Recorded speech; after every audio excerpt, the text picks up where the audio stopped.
కౌన్ బనేగా కరోడ్పతి షోలో ఒక అబ్బాయి కనిపించాడు. ఆ టైంలో అతను సోషల్ మీడియాలో బాగా వైరల్ అయ్యాడు. ఆ అబ్బాయి జస్ట్ 5th క్లాస్ చదువుతున్నాడు. ఈ అబ్బాయి ఆ షో హోస్ట్ అమితాబ్ బచ్చన్ తో మాట్లాడిన తీరుతో చాలా మంది ఆ పిల్లాడు రూడ్ ఇంకా చాలా ఆరోగెంట్ గా ఉన్నాడని సోషల్ మీడియాలో ట్రోల్స్ చేయడం స్టార్ట్ చేశారు. కొంతమంది అతని పేరెంట్స్ ని బ్లేమ్ చేయడం స్టార్ట్ చేశారు. తమ పిల్లలకి వినయం, పేషెన్స్, మేనర్స్ నేర్పలేక వాళ్ళని రూడ్ ఇంకా ఓవర్ కాన్ఫిడెన్స్ తో పెరిగేలా చేశారని వాళ్ళని అక్యూజ్ చేశారు. ఇది ఒక కొత్త డిబేట్ కి దారితీసింది. న్యూ జనరేషన్ ఇండియన్ కిడ్స్ లో బిహేవియరల్ ప్రాబ్లమ్స్ పెరుగుతున్నాయా? న్యూ జనరేషన్ ప్రీవియస్ జనరేషన్స్ కంటే రూడ్ గా మారారా? ఇక్కడ ఒక ఇంపార్టెంట్ సైకలాజికల్ ఫినామినన్ అర్థం చేసుకోవడం ఇంపార్టెంట్. ఇది ప్రతి జనరేషన్ లోనూ రిపీట్ అవుతుంది. సోషల్ సైకాలజీలో బాగా డాక్యుమెంట్ చేయబడిన ఒక బయాస్. చాలా మంది అంటారు ఈ తరం పిల్లలు ముందులా లేరు, వాళ్ళు చాలా రూడ్ గా తయారవుతున్నారు, దేనికి పనికిరారని. ఇప్పటి పిల్లలు చాలా లేజీ, వాళ్ళ దగ్గర ఉన్నదాని వాల్యూ వాళ్ళకి తెలియదు, కష్టపడడం రాదు, ఇలా చాలా చెప్తూనే ఉంటారు. అయితే రియాలిటీలో మాట్లాడుకుంటే ప్రతి జనరేషన్ లో పెద్దవాళ్ళు ఈ జనరేషన్ పిల్లలు వాళ్ళ జనరేషన్ లో ఉన్న పిల్లల కంటే తక్కువ రెస్పెక్ట్ఫుల్ గా, తక్కువ ఇంటెలిజెంట్ గా, ఇంకా తక్కువ డిసిప్లిన్ తో ఉన్నారని అనుకుంటున్నట్లు రీసెర్చర్స్ ఫైండ్ అవుట్ చేశారు. ఇది ఒక మెమరీ ఇల్యూజన్. ఇందులో అందరూ కూడా తమ పాస్ట్ ని చాలా గొప్పగా భావించి వాళ్ళ చైల్డ్హుడ్ ని ఒక గోల్డెన్ ఏజ్ అని అనుకుంటారు. వాళ్ళంతా కూడా చాలా వెల్ బిహేవ్డ్ అని వాళ్ళు నమ్ముతారు. కానీ రియాలిటీ అండ్ ఇంట్రెస్టింగ్ ఫ్యాక్ట్ ఏంటంటే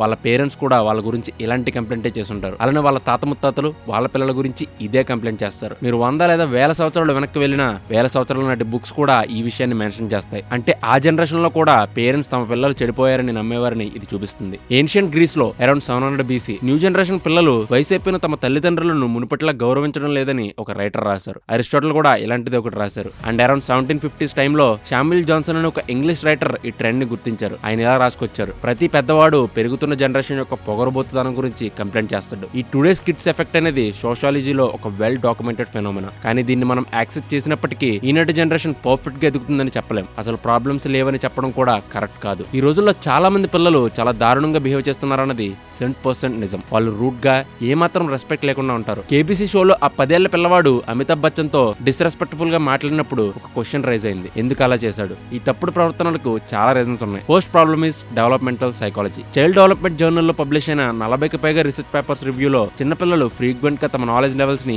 ఓవర్ ఎస్టిమేట్ చేస్తారని వెల్లడైంది. తమ నాలెడ్జ్ ని అలానే ఎబిలిటీస్ ని సరిగ్గా అంచనా వేసే ఎబిలిటీ వాళ్ళకు ఉండదు. వాళ్ళకి ఎంత తెలుసో అలానే వాళ్ళ దగ్గర స్కిల్స్ ఏంటో ఫైండ్ అవుట్ చేసే ఎబిలిటీ పిల్లల్లో ప్రైమరీ ఎడ్యుకేషన్ పూర్తయిన తర్వాత గ్రాడ్యువల్ గా డెవలప్ అవుతుంది. అందుకే ఒక 10 ఏళ్ల పిల్లవాడు తనకు అన్ని తెలుసని అనుకోవచ్చు. ఇన్ రియాలిటీ వాళ్ళకి ఆల్మోస్ట్ ఏమీ తెలియదు. In the past few years సొసైటీలో చాలా చేంజెస్ చోటు చేసుకున్నాయి. ఇంట్లో ఒక్కడే చైల్డ్ ఉంటాడు అండ్ తనను చూసుకోవడానికి మొత్తం 6 ఉంటారు. 2 parents, 2 grandparents mother side నుండి and 2 grandparents father side నుండి. దీనినే 6 పాకెట్ సిండ్రోమ్ అని అంటారు. ఇలాంటి సిచ్యువేషన్ లో ఈ ఒక్క పిల్లవాడు కోరికలు తీర్చడానికి 6 ఎప్పుడూ రెడీగా ఉంటారు. ఇలాంటి పిల్లలకు ఫ్రీక్వెంట్ గా చాలా ఎక్కువ అటెన్షన్ దొరుకుతుంది. దాంతో ప్రపంచమంతా వాళ్ళ చుట్టూనే తిరుగుతున్నట్టు వాళ్ళు ఫీల్ అవడం స్టార్ట్ చేస్తారు. ఈ అటెన్షన్ మెల్లగా వాళ్ళని మారుస్తుంది. అండ్ అలాంటి పిల్లలు వాళ్ళు రాజు లేదా రాణిలా ఫీల్ అవుతారు. వాళ్ళకి కావాల్సినవన్నీ వాళ్ళకి దొరుకుతాయి. ఇది చెడు ప్రవర్తనను పెంచడానికి హెల్ప్ అవుతుంది. తర్వాత వాళ్ళు బయట ప్రపంచంలో అడుగు పెట్టినప్పుడు ప్రపంచం వాళ్ళ ఇంట్లో వాళ్ళ తమ చుట్టూ తిరగదని తెలుసుకుని సర్ప్రైజ్ అవుతారు. అక్కడే వాళ్ళకి అహంకారం స్టార్ట్ అవుతుంది. ఇంకొక solid reason parents high value. Parents repeated గా వాళ్ళ పిల్లలకి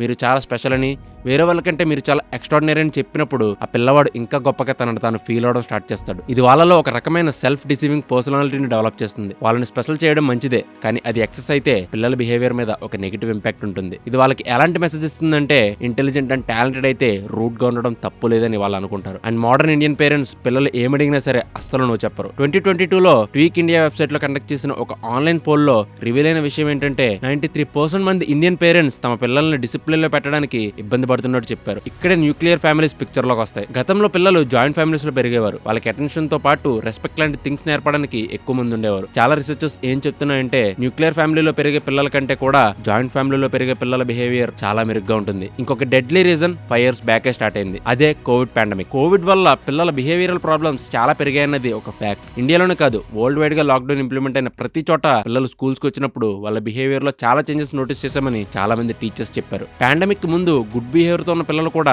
డిస్రెస్పెక్ట్ అలానే అగ్రెసివ్ గా మారారు. కోవిడ్ కారణంగా పిల్లలు 1 సంవత్సరం పాటు ఇంట్లో ఉండిపోయారు. వారి స్క్రీన్లకు అతుక్కుపోయారు. Social interaction almost zero. Social interaction లేకపోయినా, వేరే పిల్లలతో ఆడుకోకపోయినా పిల్లల్లో బిహేవియర్ చాలా చేంజెస్ తీసుకుంటుంది. Final reason parental behaviour. చివరిగా పిల్లలు తమ తల్లిదండ్రుల నుండే నేర్చుకుంటారు. పిల్లలు తమ తల్లిదండ్రులు ప్రవర్తించే విధంగానే ప్రవర్తిస్తారు. నేను ఇన్స్టాగ్రామ్ లో ఒక వీడియో చూశాను. ఒక ఫారెన్ లేడీ 2 పిల్లలకు చెప్తుంది రోడ్ మీద చెత్త పడేయద్దు, తీసి డస్ట్బిన్ లో పడేయండి అని. కానీ వాళ్ళు వినరు. పడేసిన వ్రాపర్ నే తీసి మళ్ళీ వెళ్ళి ఆవిడ ముందే పడేస్తారు. మేబీ ఆ ఇద్దరు తమ పేరెంట్స్ చాలా సార్లు చెత్త రోడ్ మీద పడేయడం చూసుంటారు. అందుకే వాళ్ళు కూడా అలానే బిహేవ్ చేస్తున్నారు. అలా ఆవిడ వ్రాపర్ ని డస్ట్బిన్ లో వేయమని చెప్పడం వాళ్ళకి వేర్డ్ గా అనిపించింది. వాళ్ళకి ఆవిడ ఏం చెప్తుందో అసలు అర్థం అవ్వలేదు. చాలా మంది ఇలాంటి వీడియోలపై రెస్పాండ్ అవుతూ ఈ పిల్లల్ని చెంపదెబ్బలు కొట్టాలి లేదా బెల్ట్ తో కొట్టాలని కమెంట్స్ చేస్తారు. మన కంట్రీలో మోస్ట్ ఆఫ్ ది పీపుల్ ఇంతకు ముందు ఇంట్లో దెబ్బలు తినడం వల్ల పిల్లలు మంచిగా బిహేవ్ చేస్తారని నమ్ముతారు. ఇప్పటి పిల్లల్ని జనరల్ గా కొట్టడం లేదు కాబట్టి దానివల్ల వాళ్ళు తప్పుగా ప్రవర్తిస్తున్నారని అనుకుంటున్నారు. ఇది ఒక చాలా పెద్ద మిస్కన్సెప్షన్. ఇండియన్ సొసైటీలో కార్పొరల్ పనిష్మెంట్ అంటే కొట్టడం లేదా వాత పెట్టడం అనేది very much accepted and generalised పద్ధతి. పోస్ట్ లో ఇది వర్క్ అవుతుందని మీకు అనిపిస్తుంది. భయపడిన పిల్లవాడు నోరు మూసుకుని మాట వింటాడు. కానీ మాట వినడానికి అండ్ రెస్పెక్ట్ మధ్య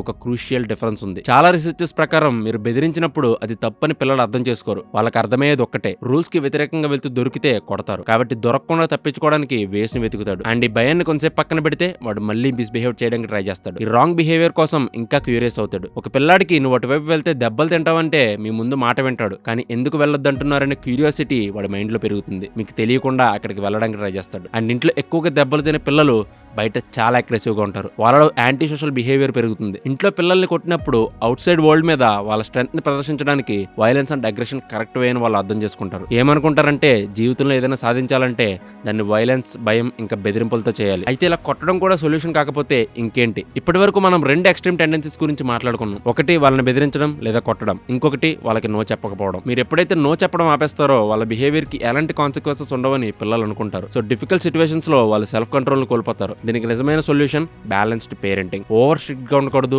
అలానే లీనియంట్ గా కూడా ఉండకూడదు. సైకాలజిస్టులు దీన్నే అథారిటేటివ్ పేరెంటింగ్ అంటారు. పేరెంట్స్ పిల్లల్ని ప్రేమిస్తూ వారి పట్ల ఎఫెక్షన్ చూపిస్తూ అదే టైంలో క్లియర్ బౌండరీస్ అండ్ రూల్స్ ని సెట్ చేయాలి. అథారిటేటివ్ పేరెంటింగ్ అనే వర్డ్ అథారిటేరియన్ పేరెంటింగ్ అనే వర్డ్ కి చాలా దగ్గరగా ఉంటుంది. కానీ రెండు చాలా డిఫరెంట్. అథారిటేరియన్ పేరెంటింగ్ లో పేరెంట్స్ చాలా స్ట్రిక్ట్ గా ఉంటారు అండ్ పిల్లల మీద చాలా డిమాండ్స్ చేస్తారు. గుడ్ బిహేవియర్ నేర్పడానికి సరైన మార్గం పేరెంట్స్ కూడా వాటిని ఫాలో అవ్వడమే. మీ పిల్లలు ఎలా బిహేవ్ చేయాలని మీరు అనుకుంటున్నారో మీరు కూడా అలాగే బిహేవ్ చేయాలి. చెత్త బయట వేయకపోవడం, ఓవర్ కాన్ఫిడెంట్ గా ఉండకపోవడం, అందరితో యారగెంట్ గా ఉండకుండా పొలైట్ గా ఉండడం. ఒకవేళ మీరు కరెక్ట్ గా బిహేవ్ చేస్తున్నా వాళ్ళు తప్పు చేస్తున్నారంటే అది ఎందుకు తప్పు అనేది మీరు వాళ్ళకి చెప్పాలి. దానివల్ల జరిగే నెగిటివ్ కాన్సిక్వెన్సెస్ కూడా చెప్పాలి. దాని గురించి ఆలోచించేలా పిల్లల్ని ఎంకరేజ్ చేయాలి. పిల్లలు ఇమీడియట్ గా చేంజ్ అవ్వరు. మీరు రిపీటెడ్ గా కైండ్నెస్ తో వాళ్ళకి ఎక్స్ప్లెయిన్ చేయాలి. మీరు వాళ్ళని కొట్టడం కానీ భయపెట్టి మాట వినేలా చేయడం కానీ చేయకూడదు. మీ ఇన్స్ట్రక్షన్స్ వెనక ఉన్న లాజిక్ ని వాళ్ళకి అర్థం చేసుకునేలా మీరు ఎక్స్ప్లెయిన్ చేయాలి. ఫర్ ఎగ్జాంపుల్, మీరు ఒక మాల్ లో టాయ్ స్టోర్ దాటుతున్నప్పుడు మీ పిల్లాడు ఒక బొమ్మ కావాలనుకుంటే ఆ పిల్లాడికి అన్ని టైమ్స్ లో అన్ని దొరకవని మీరు చెప్పాలనుకుంటే వాళ్ళ లెవెల్ కి వెళ్ళి ఆ మూమెంట్ లో ఆ టాయ్ వాళ్ళకి ఎందుకు అవసరం లేదో మంచిగా ఎక్స్ప్లెయిన్ చేయాలి. అది ఎక్స్పెన్సివ్ అని, అంత డబ్బు మీ దగ్గర లేకపోతే లేదు అని క్లారిటీగా వాళ్ళకి ప్రేమతో అర్థమయ్యే విధంగా ఎక్స్ప్లెయిన్ చేయండి. క్లియర్ బౌండరీస్ అండ్ రూల్స్ ని సెట్ చేయండి. ఫర్ ఎగ్జాంపుల్, ప్రతి 3 నెలలకి ఒక టాయ్ మాత్రమే కొనడం లాంటివి. మీరు ఫస్ట్ టైం ఇలా చేసినప్పుడు మీ పిల్లలు ఏడవడం స్టార్ట్ చేస్తారు. మారం చేసి బొమ్మ కావాలని అడుగుతారు లేదా మాల్ మధ్యలోనే ఏడవడం స్టార్ట్ చేస్తారు. ఒకవేళ పిల్లలు ఈ విధంగా ప్రవర్తిస్తే వైలెన్స్ ని చూస్ చేసుకోవద్దు. ముందు చెప్పినట్లే మీరు చెప్పిన దాన్ని కైండ్నెస్ తో మళ్ళీ రిపీట్ చేయండి. మీరు సెట్ చేసిన రూల్స్ అండ్ బౌండరీస్ ని వాళ్ళకి గుర్తు చేయండి. ఇలా చేయడం ద్వారా మాత్రమే మీరు పిల్లలతో అప్రోప్రియేట్ బిహేవియర్ ని డెవలప్ చేయగలరు. Thank you for watching and do subscribe ప్రైమ్9.